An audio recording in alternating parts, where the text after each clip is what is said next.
O'zbek shou-biznesida afsuski yomon xabar. O'zbekiston xalq artisti Erkin Komilov og'ir judolikka uchradi. Assalomu alaykum, hurmatli tomoshabin, kanalimizga xush kelibsiz.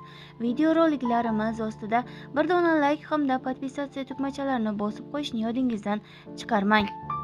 O'zbek Milliy akademik drama teatri ustoz san'atkori, O'zbekiston xalq artisti Erkin Komilovning umr yo'ldoshi Mahbuba Komilova 62 yoshida vafot etdi. Mahbuba Komilova 1964-yil 9-fevralda Qashqadaryo viloyatida tug'ilgan.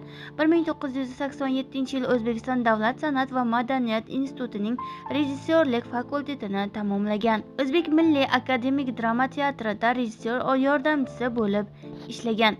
Erkin Komilov shaxsiy hayotida ko'plab sinovlarni boshdan kechirgan, xususan ayollari vafot etgan, 5 farzand bilan yolg'iz qolgan.